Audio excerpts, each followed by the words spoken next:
हाय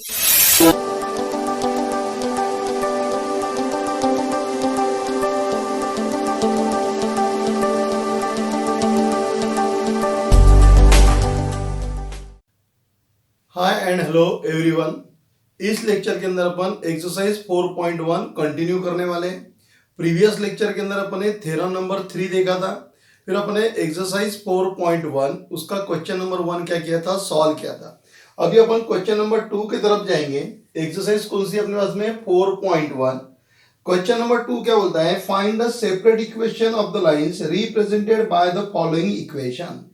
problem number 1 में क्या किया था अपने, कंबाइन इक्वेशन और जॉइंट इक्वेशन अपने फाइंड आउट किया था। कुछ अपने को डायरेक्ट इक्वेशन दिए थे, कहीं पे अपने को कंडीशन दी हुई थी कि दिस लाइंस आर परपेंडिकुलर और पैरेलल, उसके हिसाब से अपने जॉइंट इक्वेशन फाइंड आउट किया था।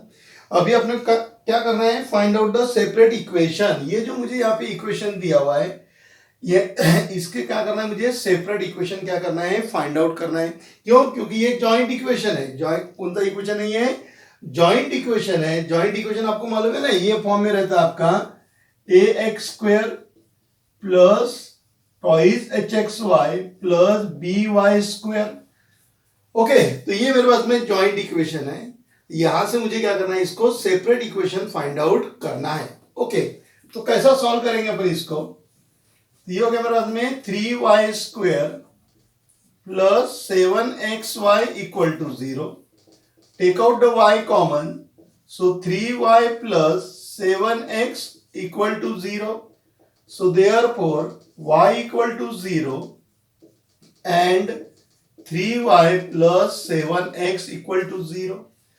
ये दो लाइन की इक्वेशन हो गई। ये भी लीनियर इक्वेशन है, मतलब स्ट्रेट लाइन का रहेगा। ये भी लीनियर इक्वेशन है, तो ये भी क्या है मेरे पास में, स्ट्रेट लाइन है। तो एक लाइन है मेरे पास में y equal to 0। y equal to 0 बोले तो x एक्सिस, और दूसरा है 3y plus 7x equal to 0।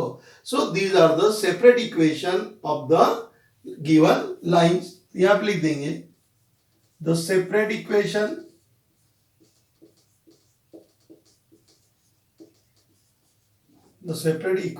Are y equal to 0 and 3y plus 7x equal to 0। ये आपका जॉइंट इक्वेशन था दो लाइन का, तो मुझे सेपरेट करना था उसको। तो एक लाइन कौन थी मेरे पास में, y equal to 0 and x axis, और दूसरी लाइन कौन थी है 3y प्लस 7x। ये लाइन है क्योंकि ये लीनियर इक्वेशन है और ये भी लीनियर इक्वेशन है, करके ये भी क्या रहेगा, लाइन का ही इक्वेशन रहेगा। ओके, तो separate equations are y equal to 0 and 3y plus 7x equal to 0। Second problem की तरफ चलते हैं। सेकंड प्रॉब्लम दिया है 5x स्क्वायर, एकदम इजी प्रॉब्लम है। 5x square minus 9y square equal to 0। अब यहां पे मैं फॉर्मूला यूज कर रहा है मुझे a square minus B square, लेकिन a स्क्वायर बोले तो यहाँ पे जो टर्म्स है पूरे टर्म का क्या होना, स्क्वायर। यहाँ पे सिर्फ x का ही स्क्वायर है, मुझे पूरे टर्म का स्क्वायर होना, तो मैं इसको ऐसा लिख लूंगा √5x उसका स्क्वायर माइनस 3y उसका स्क्वायर इक्वल टू 0। समझ में आ रहा, एक्स स्क्वायर मुझे पूरे टर्म का स्क्वायर होना। अब formula use A square minus B square. तो A square minus B square का फॉर्मूला क्या है, A minus B in second bracket A plus B equal to 0। a minus b, a plus b equal to 0. So therefore √5x minus 3y equal to 0 and √5x plus 3y equal to 0। ये पहला separate equation और ये दूसरा line का equation, linear equation है। अरे ये x बाहर रहेगा, लीनियर इक्वेशन है। इसका 1 1 है, इसकी भी डिग्री 1 1 है, तो लीनियर इक्वेशन है, यानी ये भी स्ट्रेट लाइन और ये भी क्या है, straight line. So therefore the separate equation are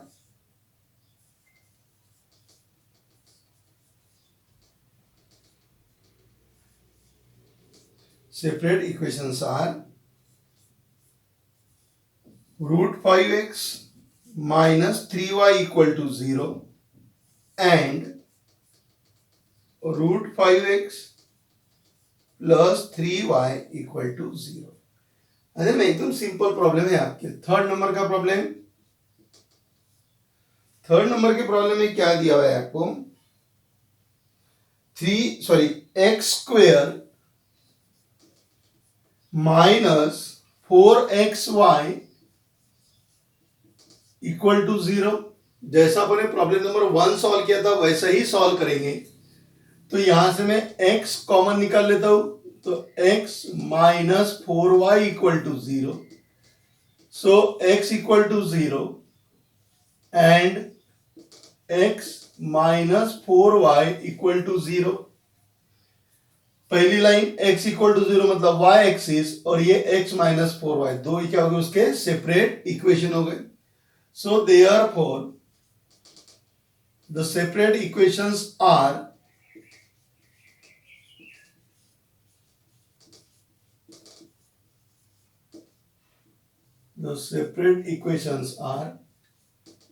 x equal to 0 and x minus 4y equal to 0. Number 4, 3x square minus 10xy minus 8y square equal to 0. Okay, factor गिरा दे इसके, 8 3 जा 24, उसका difference ये आने को ना, ये हो जाएगा मेरे पास में 3x square minus 8y square equal to 0। 8 3 जा 24। मुझे ऐसे दो नंबर होना कि जिनका मल्टीप्लीकेशन 24 आने को ना और डिफरेंस कितना आने को ना 10। सो 12 इंटू 2 24 एंड और 12 माइनस 2 करेंगे तो कितना जाएगा 10, आएगा को बड़े नंबर की साइन। ओके, यहां से क्या कॉमन निकलेगा, 3x कॉमन निकल गया, x माइनस 4y। यहां से क्या कॉमन निकलता, 2 कॉमन निकलता, साथ में y भी कॉमन निकलता, x minus 4y equal to 0। बराबर है, 2 बाहर निकला, y बाहर निकला, x माइनस 4y, तो x minus 4y in second bracket x plus 2y equal to 0। So x minus 4y equal to 0 and 3x plus 2y equal to 0. These are the required separate equation. Okay, so therefore the separate equations are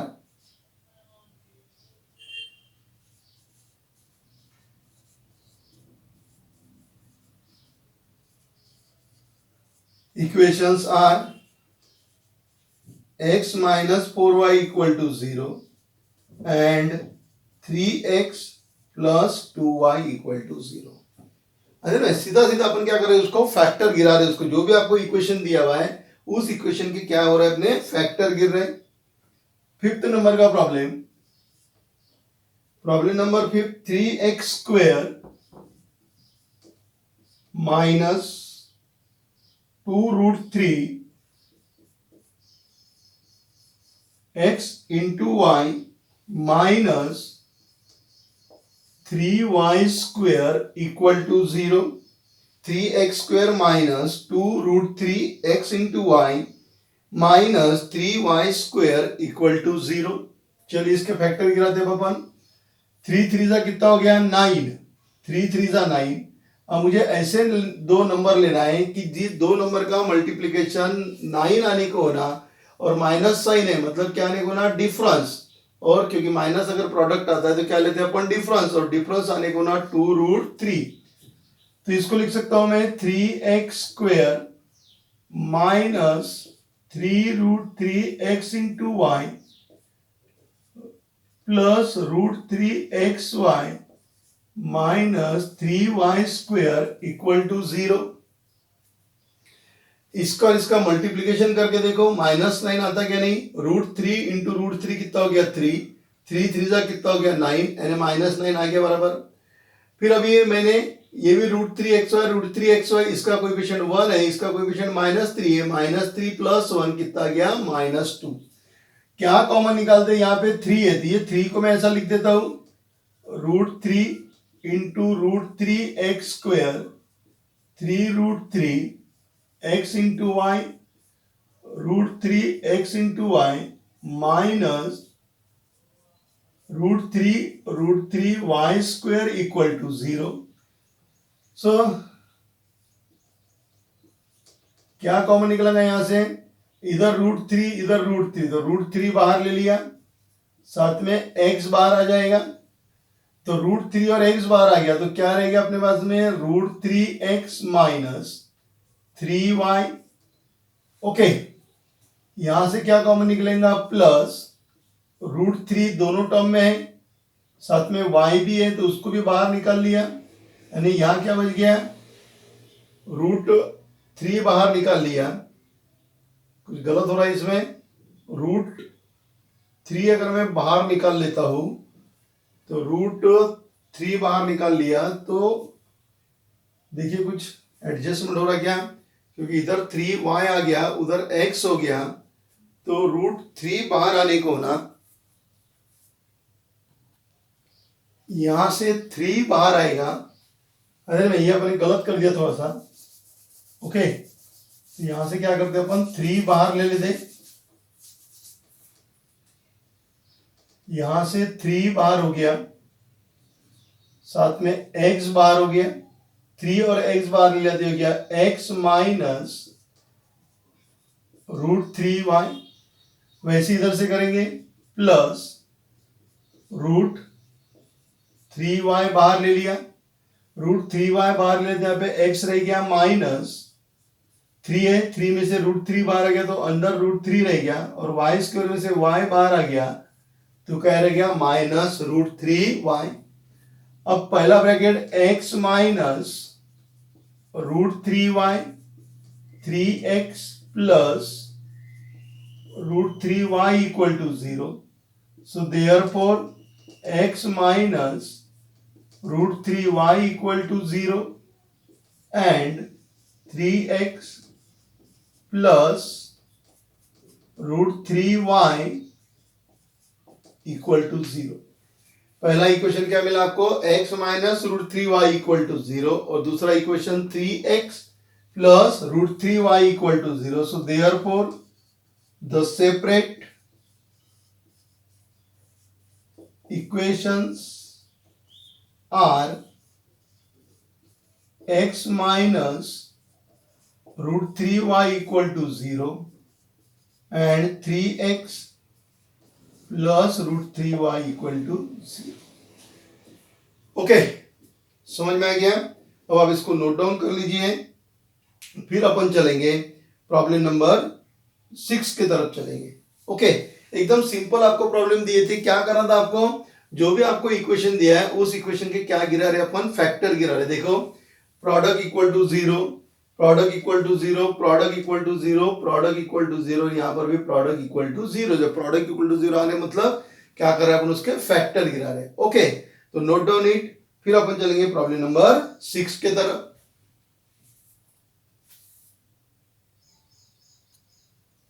problem number 6, x² plus 2 cosec alpha x into y plus y²। इसको अपन formula method से solve करेंगे। क्यों, क्योंकि यहाँ पे जो coefficient दिया आपको x इंटू वाई के जो कोएफिशिएंट है उसमें क्या है, ट्रिग्नोमेट्रिक फंक्शन है।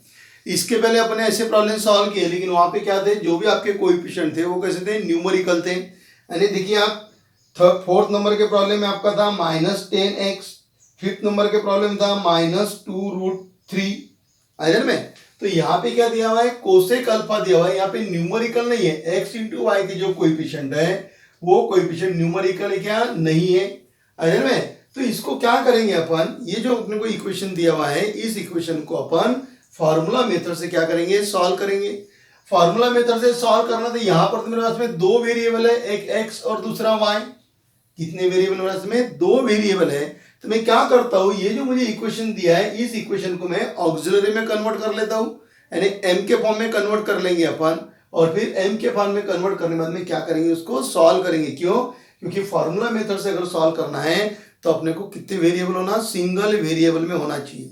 ओके, तो मैं इसको कहाँ में कन्वर्ट कर लेता, पहले ऑक्सिलरी में, यानी m जो मेरा सिंगल वेरिएबल का काम करेगा तो यहां पे करूंगा मैं dividing both the side, dividing both the side bye x square. इसको एक्स स्क्वायर से डिवाइड किया तो 1 प्लस 2 कोसेक अल्फा, एक्स के साथ में एक्स कट गया तो y upon x plus y upon x whole square equal to 0। सो 1 plus 2 cosec alpha m plus m square equal to 0। समझ गए होंगे m कहां से लाया है, क्योंकि आपके पास में जो इक्वेशन है passing through the line which passing through the origin, line अगर ओरिजिन में से पास हो रही है तो स्लोप इंटरसेप्ट फॉर्म जो है उसका इक्वेशन क्या रहता है, y इक्वल टू mx। क्या रहता है equation, y equal to mx, क्योंकि ये जो लाइन है ये लाइन कहां से पास हो रही है, ओरिजिन में से पास हो रही है, इसमें कांस्टेंट टर्म नहीं है ना। In this equation the constant term is not present, that's why both the lines are passing through the origin। तो दोनों लाइन कहां से पास हो रही है, ओरिजिन में से पास हो रही, और लाइन ओरिजिन में से पास होती है तो उसका इक्वेशन क्या है, स्लोप इंटरसेप्ट फॉर्म में y इक्वल टू mx। तो ये इधर आ गया तो y अपॉन x यानी क्या हो गया m। This is my auxiliary equation, ये अपने ऑक्सिलरी इक्वेशन में भी देखा हुआ है। So therefore m square plus 2 times cosec alpha m plus 1 equal to 0। Comparing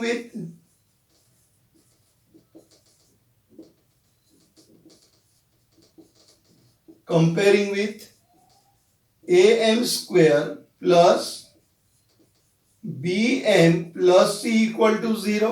So a equal to 1, b equal to 2 cosec alpha, c equal to 1।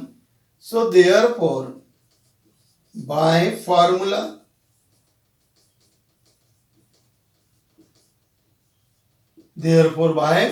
Method, कौन सी है formula method अपने पास में, फार्मूला क्या है अपने पास में, m equal to minus B plus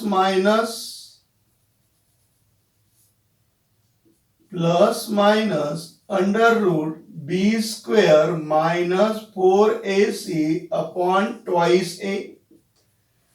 B की वैल्यू कितनी है, 2 cosec alpha, so minus 2 cosec alpha plus minus under root B square, इसका स्क्वायर करेंगे तो 2 का स्क्वायर कितना हो जाएगा 4 cosec square alpha minus 4 time AC, A और सी इनका मल्टीप्लीकेशन कितना 1, उसको 4 से मल्टीप्लाई करेंगे तो कितना हो जाएगा 4 अपॉन ट्वाइस ए बोले तो कितना आपके पास में 1। So that is equal to minus 2 cosec alpha plus minus 4 है, इधर भी 4 है, 4 कॉमन निकालेंगे, कॉमन निकाल के जब बाहर आएगा तो वो 2 हो जाएगा। So 2 times under root cosec square alpha minus 1 upon 2। So that is equal to, इधर भी 2 इधर भी 2, so take out 2 common, minus cosec alpha plus minus, अब देखिए cosec square alpha minus 1, identity अपने पास में cosec square alpha minus 1 that is cot square alpha upon 2, this 2 and 2 get cancel. ठीक है ना, आइडेंटिटी आपको याद है कि कोसेक स्क्वायर अल्फा यानी cosec square theta minus cot square theta equal to 1, तो ये दोनों कैंसिल हो गए। So that is equal to minus cosec alpha plus minus under root, अब ये दोनों स्क्वायर निकल गए तो क्या मिल जाएगा मुझे, यहाँ पे कॉट अल्फा मिल जाएगा और यहाँ पे क्या है m, यहाँ पे क्या है m। तो दो लाइन ले लेता हूं मैं, एक m equal to minus cosec alpha plus cot alpha, एक बार प्लस और एक बार minus, so m equal to minus cosec alpha minus cot alpha. m की वैल्यू पुट कर दो, m कितना आपके पास में, m बोले तो क्या है y upon x, so y upon x equal to minus cosec alpha into cot alpha y upon x minus common निकाल लिया cosec alpha plus cot alpha, x उधर भेज देंगे तो y equal to cot alpha minus cosec alpha into x. Terms को सिर्फ मैंने क्या किया, रीअरेंज किया हुआ है, and y equal to minus cot alpha plus cosec alpha into x. Okay, आप इसको इधर लेके आ जाइए, यानी देयरफॉर ये टर्म्स इधर आके क्या होगी, minus y minus in bracket cot alpha minus cosec alpha x equal to 0। ये माइनस इधर आके हो जाएगा plus cot alpha plus cosec alpha x equal to 0. These are the separate equation of this line. में क्यों solve किया formula method से, क्योंकि यहाँ पे जो x इंटू वाई के कोएफिशिएंट है वो न्यूमेरिकल नहीं है। अभी तक अपन ने जितने प्रॉब्लम सॉल्व किए उसमें न्यूमेरिकल था, यहाँ पे न्यूमेरिकल ना होने की वजह से अपने को फॉर्मूला मेथड यूज करना है, और क्वाड्रेटिक इक्वेशन फॉर्मूला मेथड से सॉल्व करना है तो आपको वेरिएबल कितने होना, सिंगल वेरिएबल होना। तो इसलिए मैंने क्या किया है, इसको ऑक्सिलरी में कन्वर्ट कर दिया, मतलब ये m के फॉर्म में कन्वर्ट कर लिया, और फिर उसको क्या किया मैंने, सॉल्व किया और यहाँ पर वैल्यू पुट कर दिया। अरे में ये मेरा प्रॉब्लम नंबर 6। जिस तरीके से अपन ने 6 वाला सॉल्व किया ऐसा ही आप 7 वाला भी क्या कर सकते हैं, सॉल्व कर सकते हैं। अरे में तो आप 7 वाला सॉल्व कर लीजिए, कोई प्रॉब्लम आएगा नहीं। समझ गए यहाँ तक बराबर कि नहीं समझ पाए? भी समझ गया ना। फॉर्मूला मेथड अपने सीधी सीधी फॉर्मूला मेथड यूज किया, तो आप इसमें का 7 वाला फॉर्मूला आप सॉल्व कर लीजिए, सॉरी 7 वाला प्रॉब्लम आप क्या कीजिए, सॉल्व कर लीजिए। फिर अपन चलेंगे क्वेश्चन नंबर 3 के तरफ।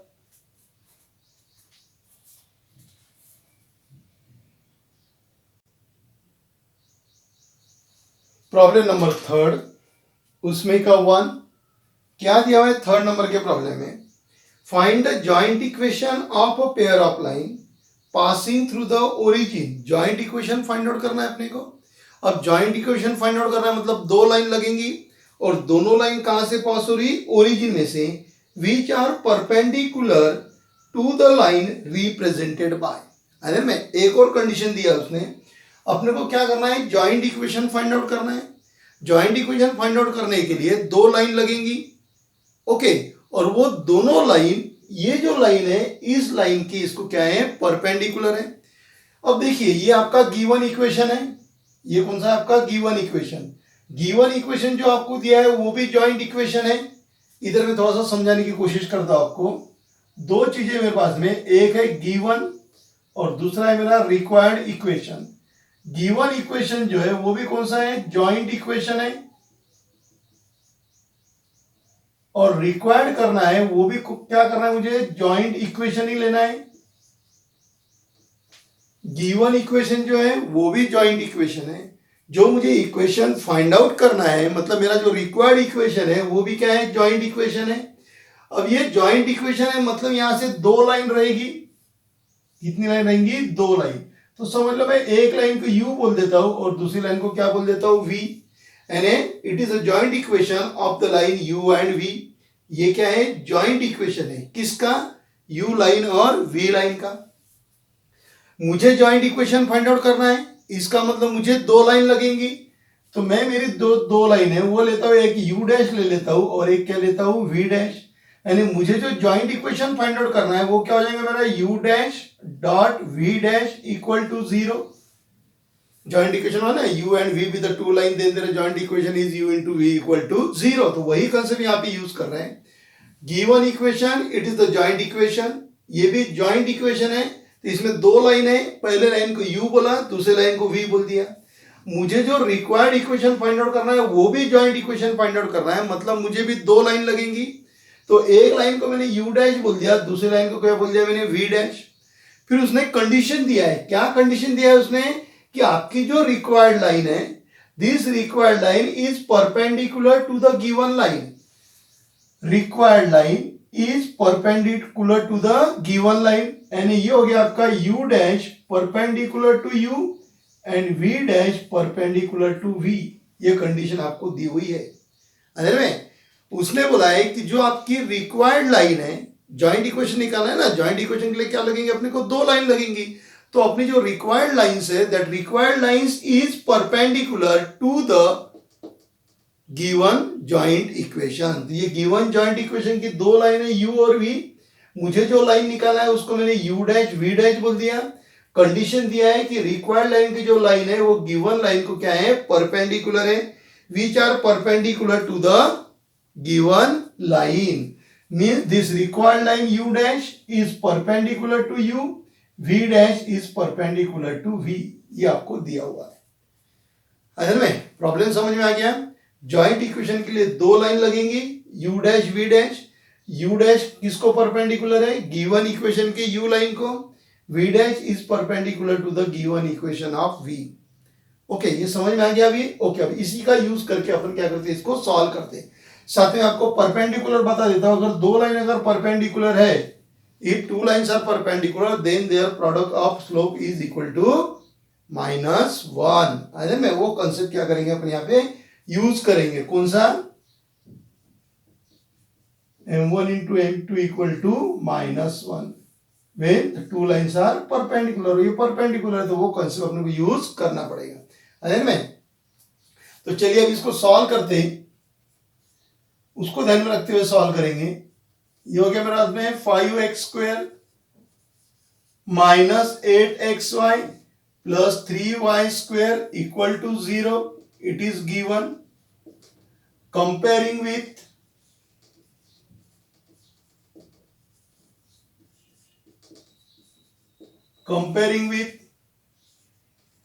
ax²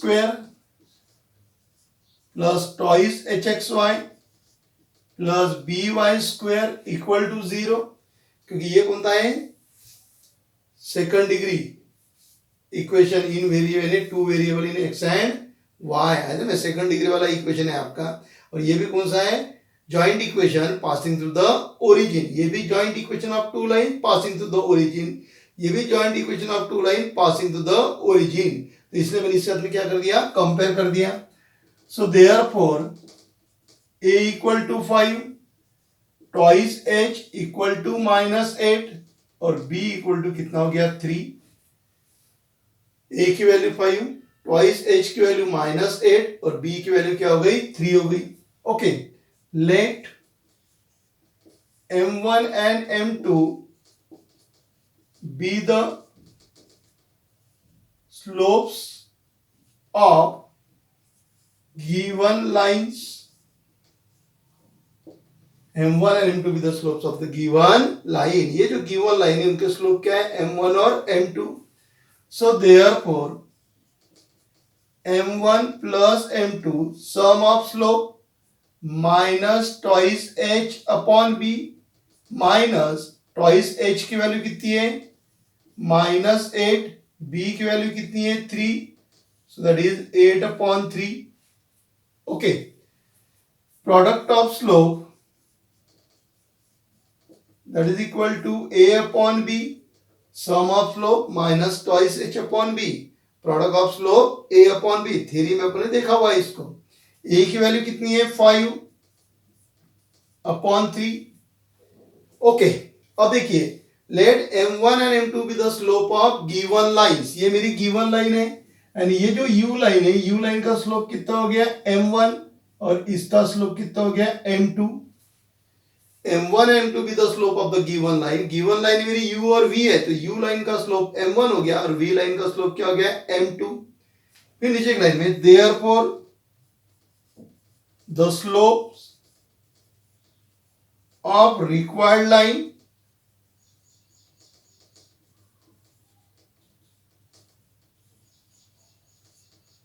therefore the slope of required lines, required line कौन थी मेरी u डैश। अब देखिए मैं इसको थोड़ा सा नीचे लिख लेता हूं।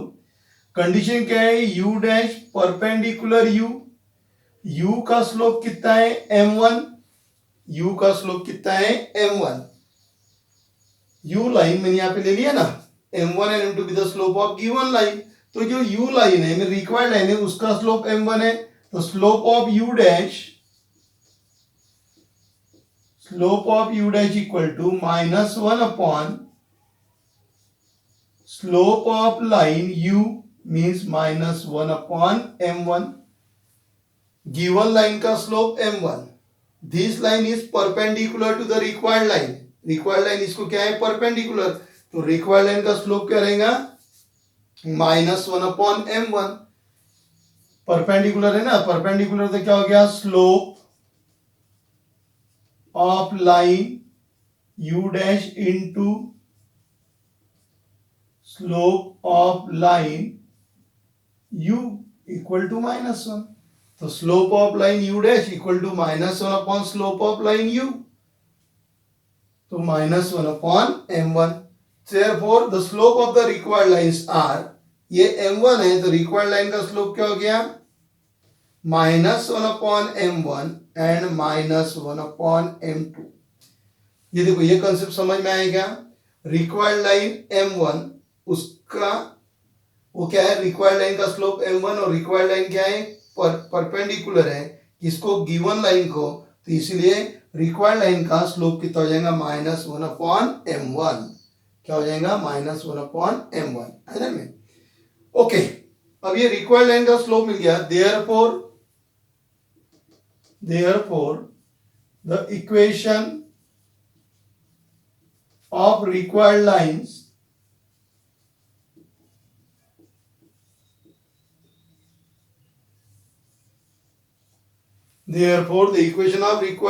are, ये स्लोप है और लाइन कहां से पास हो रही, ओरिजिन में से.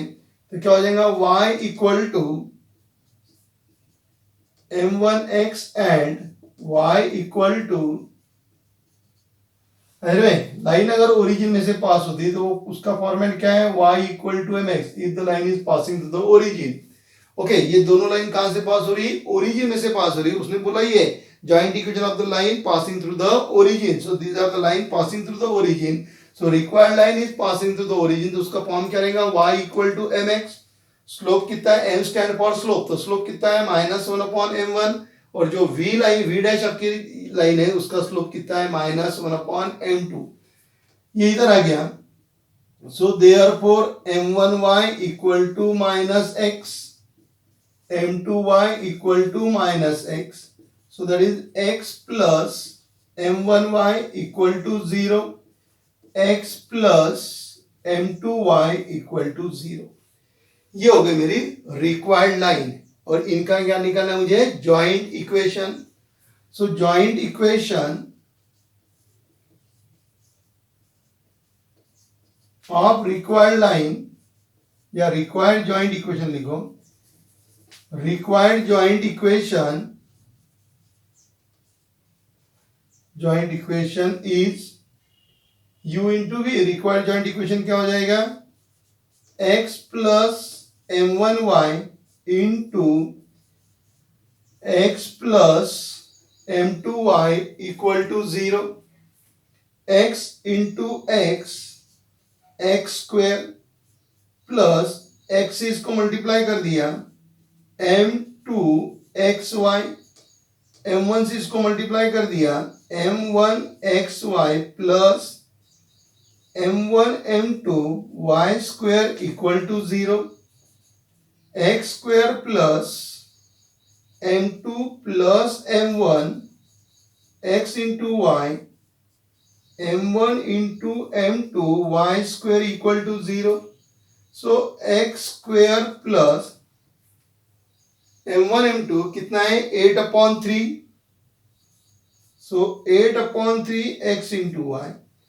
m1 m2 कितना है, 5/3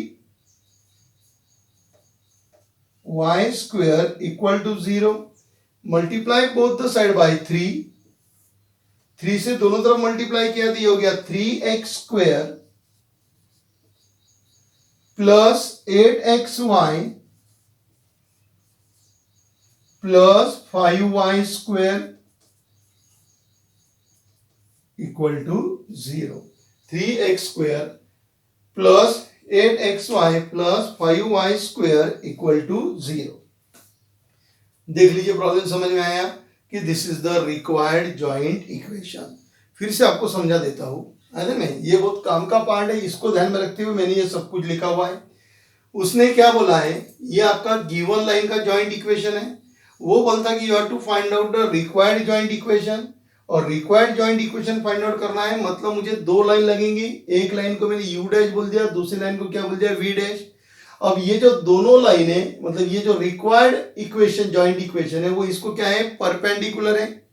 अब रिक्वायर्ड है तो मुझे दो लाइन लगेंगी, और ये जो आपको गिवन इक्वेशन दिया हुआ है, ये भी कौन सा है, जॉइंट इक्वेशन ही है। Given equation is also the joint equation of the two line passing through the origin. तो मुझे गिवन है, वहां से दो लाइन निकाला मैंने, यू और वी। मुझे जो जॉइंट इक्वेशन फाइंड आउट करना है, वहां पर भी दो लाइन लगेंगे। तो एक लाइन को मैंने यू डैश बोल दिया था, और दूसरी लाइन को क्या बोल दिया, वी डैश। कंडीशन क्या दिया हुआ है कि रिक्वायर्ड लाइन जॉइंट को परपेंडिकुलर है, means U dash is perpendicular to U, V dash is perpendicular to V. अब ये जब दोनों परपेंडिकुलर थे, ये वाला कंसेप्ट यूज करूंगा मैं, slope of their product is equal to -1। Okay, फिर उसके बाद में क्या किया, अब ये इक्वेशन को मैंने क्या कर लिया, कंपेयर कर लिया। किसके साथ में, स्टैंडर्ड के साथ में, क्योंकि ये भी क्या है आपके पास में होमोजेनियस इक्वेशन है, 2 डिग्री का वेरिएबल एक्स एंड वाई, और ये कैसा है, it is also the joint equation passing through the origin. Compare किया m1 m2 with the slope of the given line. ये जो लाइन है मेरे पास में जॉइंट लाइन, इसकी क्या है, दो स्लोप है, एक m1 और m2। तो u लाइन का स्लोप मैंने m1 ले लिया, और v लाइन का स्लोप क्या ले लिया मैंने, m2। अब u डैश इसको परपेंडिकुलर है, u dash is perpendicular to u, इसका ही मतलब u dash equal to -1/m1, -1/m1, क्योंकि परपेंडिकुलर ये यूज होंगे। Slope of line u dash into slope of line u equal to -1। तो slope of line u dash equal to -1 upon slope of line u, और u line का slope कितना है, m1, तो वो गया -1/m1। वैसे ही v करेगा -1/m2। सम ऑफ स्लोप अपने को मालूम है, सम ऑफ स्लोप -2h/b, और product of slope that is a/b। Okay, अब मेरी जो रिक्वायर्ड लाइन है, ये रिक्वायर्ड लाइन कहां से पास हो रही है, ओरिजिन में से। जब लाइन ओरिजिन में से पास हो रही है, तो उसका इक्वेशन क्या रहता है, y equal to mx। So y equal to mx, m बोले तो स्लोप, स्लोप कितना है, -1/m1। ये दूसरे लाइन का स्लोप, यहां से इक्वेशन मिल गया, ज्वाइन कर दिया, इसको ज्वाइन करके ये वैल्यू क्या कर दिया मैंने, पुट कर दिया। तो रिक्वायर्ड इक्वेशन कितना हो गया मेरा, 3x² plus 8xy plus y² equal to 0। आई बात ध्यान में, तो देख लीजिए प्रॉब्लम। सबसे ज्यादा जरूरी है आपको प्रॉब्लम का स्ट्रक्चर समझ में आने को ना, कि अपने प्रॉब्लम किस तरीके से सॉल्व किया। ये अगर आपके दिमाग में बैठ जाता है, तो फिर इसको लिखने में अपने को क्या जाएगी, आसानी जाएगी। ओके, तो आप इसको नोट डाउन कर लीजिए, फिर अपन चलेंगे प्रॉब्लम नंबर 2 के तरफ।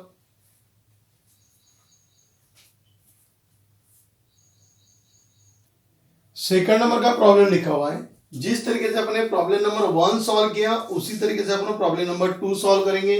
Given equation 2 lines u and v, required equation 2 lines u dash v dash, u dash perpendicular to u, v dash is perpendicular to v, क्योंकि कंडीशन आपको वही दी हुई है। ओके, तो जैसा पिछला प्रॉब्लम सॉल्व किया वैसा ही सॉल्व करेंगे इसको अपन। यहां हो गया मेरे पास में 5x² plus twice xy minus 3y² equal to 0 given. Comparing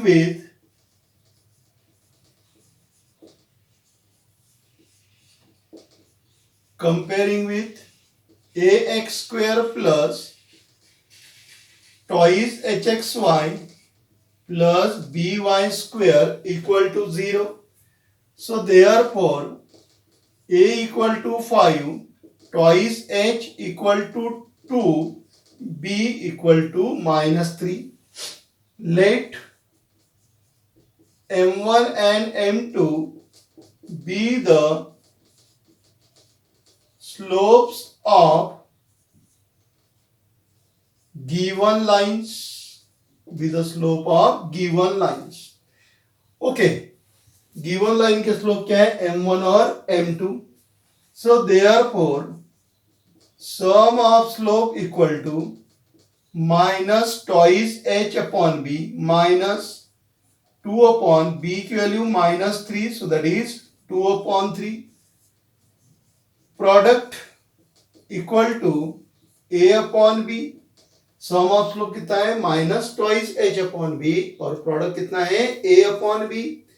में ए की वैल्यू कितनी है 5, बी की वैल्यू कितनी है -3, सो -5/3। ओके, ये हो गए आपके गिवन लाइन की। रिक्वायर्ड लाइन की क्या है, इनको परपेंडिकुलर। जब गिवन लाइन का स्लोप m1 है तो रिक्वायर्ड लाइन का क्या हो जाएगा, क्योंकि परपेंडिकुलर है तो क्या हो जाएगा -1/m1 -1/m2।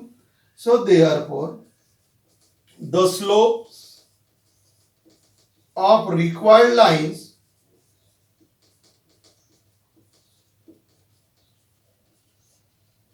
slope of the required lines are -1/m1 and -1/m2.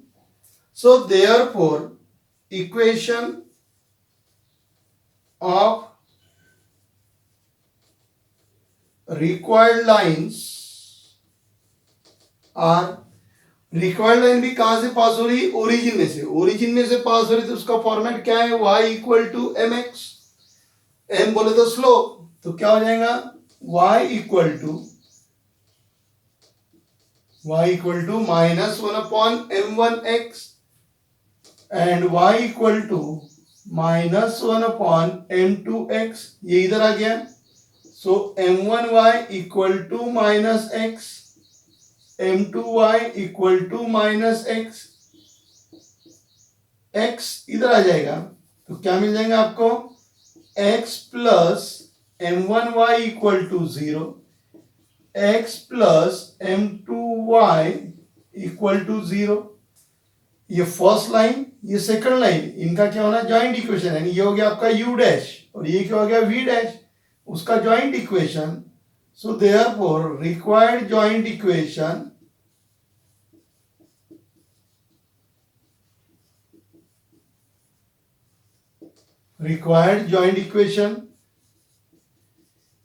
x plus m1y into x plus m2y equal to 0.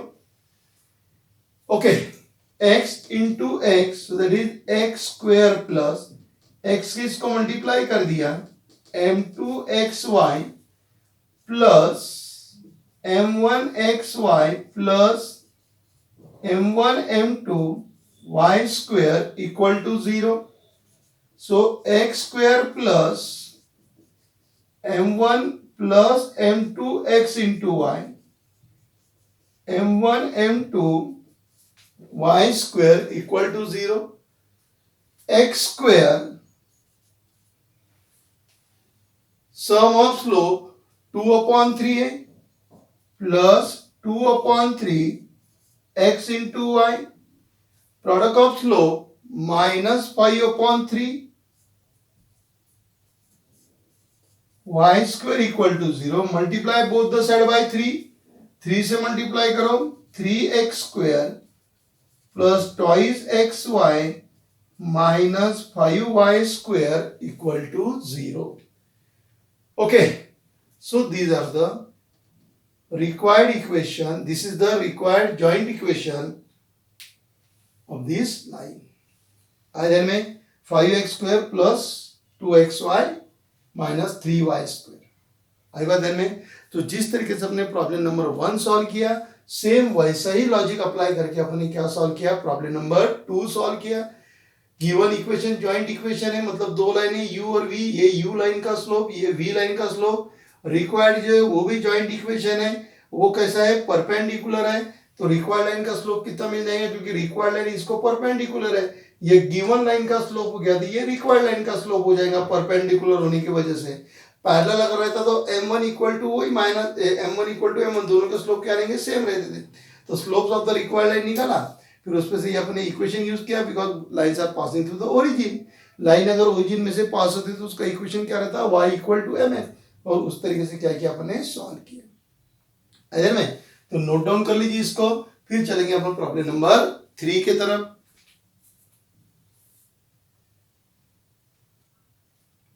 Third number का प्रॉब्लम लिखा हुआ है xy plus Y square equal to 0।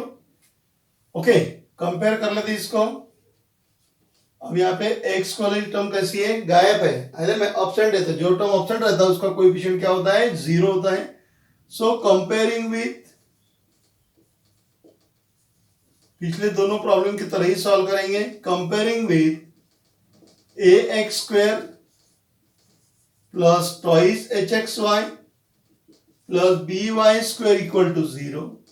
So A equal to 0 क्योंकि X square वाली term absent है तो उसका coefficient 0। Twice H equal to 1, B equal to 1।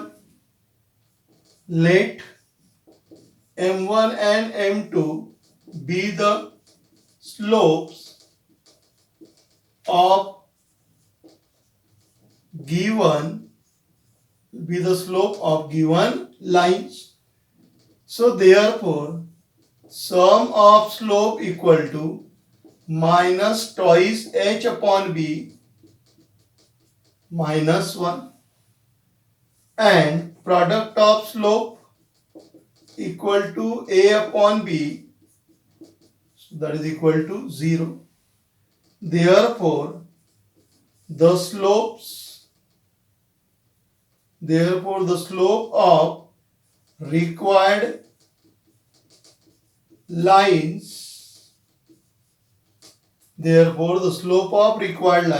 क्योंकि रिक्वायर्ड लाइन क्या है, इसको परपेंडिकुलर है तो इसलिए उसका स्लोप कितना हो जाएगा, minus 1 upon m1 and minus 1 upon m2. So therefore equation of required lines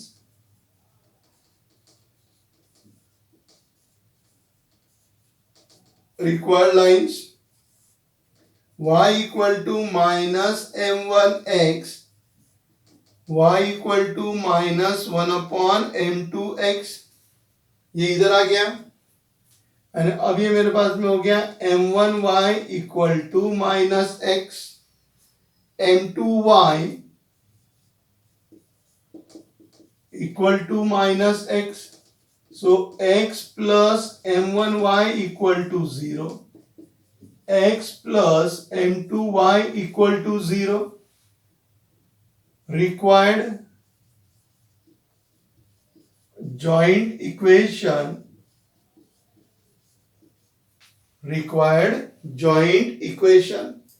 क्या हो जाएगा, required joint equation x plus m1y into x plus m2y equal to 0। तो x into x square plus m2xy plus m1xy plus m1 m2 y square equal to 0. So x square m1 plus m2 x into y equal to 0.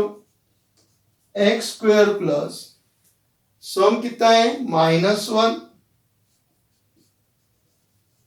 Plus product कितना है, 0, y square equal to 0. So therefore x square minus xy equal to 0. This is the required joint equation. आया आप लोगों के ध्यान में किस तरीके से अपने प्रॉब्लम सॉल्व किया।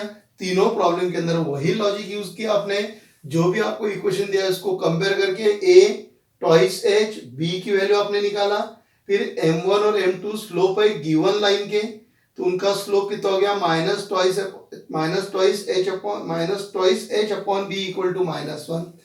प्रोडक्ट कितना हो गया, उसका 0 आ गया। फिर ये आपकी गिवन लाइन का स्लोप है, रिक्वायर्ड लाइन इनको क्या है, परपेंडिकुलर करके उसका रिक्वायर्ड लाइन का स्लोप क्या हो जाएगा, -1 अपॉन m1। और दोनों लाइन कहां से पास हो रही है, ओरिजिन में से, करके उस लाइन का फॉर्म रहेगा y equal to mx। Slope लिख दिया यहाँ पे, ये पहले लाइन का स्लोप और ये दूसरी लाइन का, मतलब ये u डैश का, ये v डैश का, ये u और v का, ये u डैश और ये v डैश। फिर ये इक्वेशन हो गया आपका u डैश का, ये इक्वेशन हो गया v डैश का, उनको ज्वाइन कर लिया और जो आपने सम ऑफ स्लोप की वैल्यू निकाला वो क्या कर दिया, उसमें पुट कर दिया। तो X square minus X Y equal to 0। आई बात ध्यान में। तो ये जो आंसर है, ये आंसर सही है कि गलत है, अपन क्या कर सकते हैं, यहाँ से डायरेक्ट चेक कर सकते हैं। सही है कि गलत है डायरेक्ट चेक कर सकते हैं। कैसा? ये मेरे पास में ओरिजिनल इक्वेशन है ax² plus twice hxy plus by² equal to 0 और यही कंडीशन रही। कौन सी कंडीशन? परपेंडिकुलर वाली।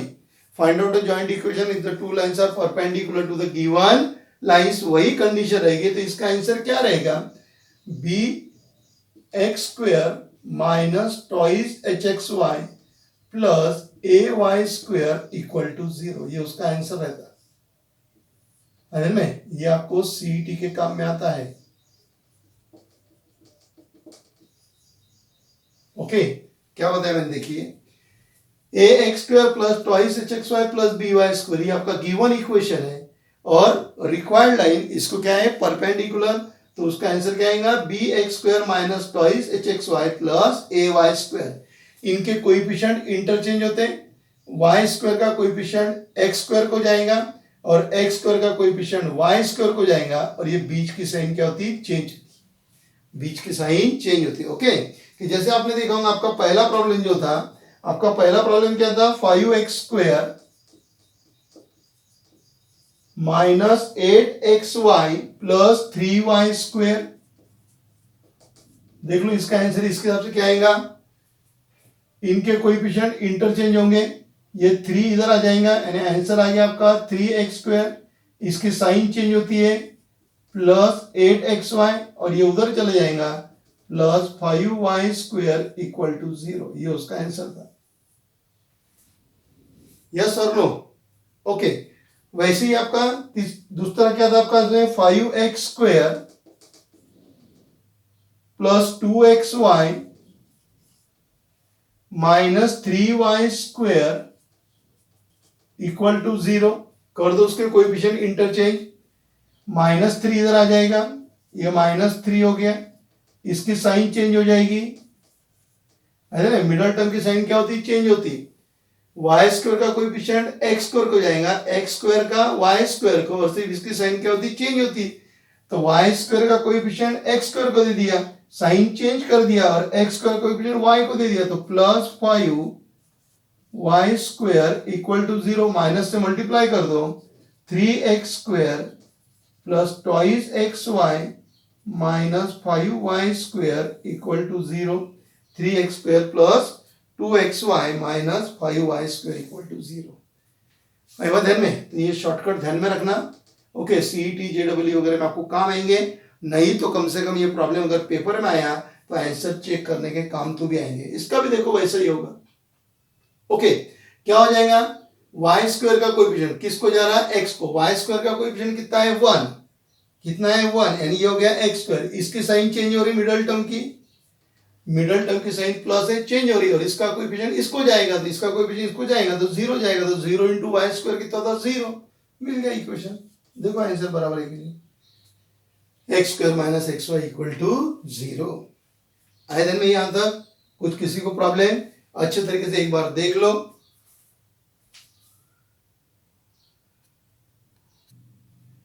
ओके समझ में आया? फिर थर्ड नंबर का प्रॉब्लम शॉर्टकट आपके ध्यान में आया। अब इसमें का एक प्रॉब्लम बाकी है, वो आप घर पे कर लेना।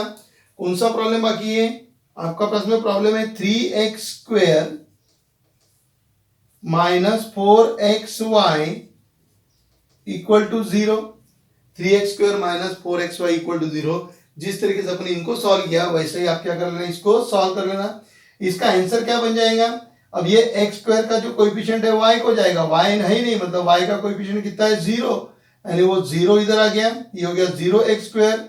इसकी साइन चेंज हो जाती यानी हो गया 4xy और x² का कोएफिशिएंट y को जाएगा so that is 3y² equal to 0 यानी आपका आंसर हो गया 4xy plus 3y² equal to 0।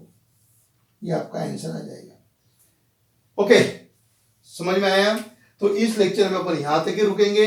तो इस लेक्चर के अंदर अपन ने क्या किया? क्वेश्चन नंबर 2 और क्वेश्चन नंबर 3 क्या किया? सॉल्व किया। क्वेश्चन नंबर 2 में क्या था? आपको जॉइंट इक्वेशन दिया हुआ था और वहां से क्या निकालना था? आपको सेपरेट इक्वेशन निकालना था। तो अपन ने पहले प्रॉब्लम उसमें देखे सेपरेट इक्वेशन में कि आपका जो बीच वाली जो टर्म थी उसके न्यूमेरिकल कोएफिशिएंट थे तो डायरेक्ट क्या हो गए? वो प्रोडक्ट इक्वल टू 0 यानी फैक्टराइजेशन सॉल्व हो गए। लास्ट वाले जो थे जिसमें कोसेक अल्फा था और एक टैन अल्फा वाला प्रॉब्लम था, तो वहाँ पे न्यूमेरिकल न होने की वजह से अपने क्या करना पड़ा, उनको पहले ऑक्सिलरी में कन्वर्ट करना पड़ा, यानी सिंगल वेरिएबल में कन्वर्ट करना पड़ा। ऑक्सिलरी बोले तो in the form of M अपन ने उसको कन्वर्ट किया और फिर वहाँ पे फॉर्मूला मेथड अप्लाई करके अपन ने उनको क्या किया, सॉल्व किया। तो क्वेश्चन नंबर 2 जो था उसके अंदर अपने टोटल आपके पास में 5, 6, 7 प्रॉब्लम थे जो अपने सॉल्व किए।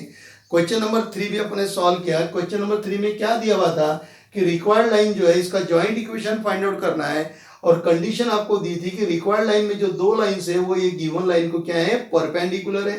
तो गिवन लाइन अपने यू और वी लिया, रिक्वायर्ड लाइन क्या है, U dash V dash. According to condition फिर अपने क्या किया उसके कि u dash perpendicular to u and v dash perpendicular to v। तो इसलिए अपने u का स्लोप m1 लिया, v का स्लोप m2 लिया, उस पे से अपने u डैश और v डैश का स्लोप निकाला और फिर वहां से इक्वेशन निकाले लाइन के। दोनों लाइन कहां से पास हो रही थी, ओरिजिन में से आपकी लाइन क्या हो रही थी, पास हो रही थी। Both the lines are passing through the origin, origin में से पास हो रही थी करके उसका ये इक्वेशन मिला। फिर अपने उसको क्या किया, जॉइंट इक्वेशन यहाँ पे मिला। आई बात ध्यान में, समझ गए आपको ये सबको। तो आप इसी तरीके से 3 प्रॉब्लम मैंने आपको सॉल्व करके दिए हुए, 4th नंबर का प्रॉब्लम आपको सॉल्व करना है और जो अब क्वेश्चन नंबर 4 जो बचा हुआ है वो अपन नेक्स्ट लेक्चर के अंदर सॉल्व करेंगे। ओके, अगर आपको ये वीडियो अगर आपको ये पसंद आया होगा तो आप इसको लाइक कीजिए, शेयर कीजिए और सब्सक्राइब कीजिए। ओके, तो नेक्स्ट लेक्चर में मिलेंगे, तब तक के लिए बाय।